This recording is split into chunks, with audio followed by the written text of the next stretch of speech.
Today we are making split pea soup. It's very simple and it's found, let's see, on page 17 of my Instant Pot book. It's just $5 if you care to have one, but I'm going to give you the complete recipe today. Okay, so to start out with, it's 2 1/4 cup of split peas. I'm going to go ahead and add my 8 cups of water. If you like a little bit thicker soup, you could add a little less water. The last time I made it, it was a little thin, but you know, the next day when you heat it up, it's a lot thicker. So I would rather it be a little thin the first day and then thicken up.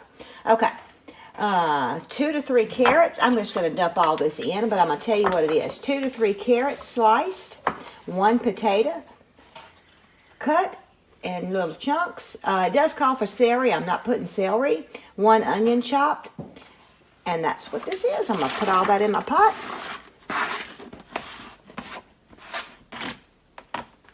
Oh, and I didn't tell you, I do get my split peas from Azure Standard, and that's where I get this sea salt also. And it's going to call for 2 teaspoons of salt. If you don't, you could cut back on your salt. If you don't eat much salt, we eat plenty salt, so I'm going to go ahead and put the 2 teaspoons. You could always add some when it's finished if you don't want to put quite that much.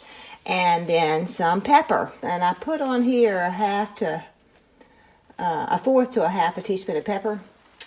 But, and I didn't say, that was a 1/2 pound of ham. So, anyway, I'm going to go back over the ingredients. 2 1/4 cup of dried split peas, 8 cups of water, 2 to 3 carrots sliced, 1 potato cut into 1 to 2 inch cubes, 1 stalk of celery chopped, 1 onion chopped, 2 teaspoons of salt, 1/4 to 1/2 teaspoon of pepper, and 1/2 to 1 pound of cubed ham. Now I'm going to give this a stir just to get my salt and my seasonings mixed up. And then I'm going to cook this on high pressure for 20 minutes. Oh, I got to put my lid on to do high pressure, don't I? Make sure my vent is closed. And then I'm going to push manual. And it's already on high pressure.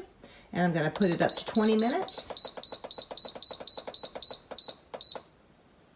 And it will begin the countdown once it comes to pressure. And then you do natural pressure release, which means that you will not open the vent on top. You will let the pressure come down naturally. All right, it's ready.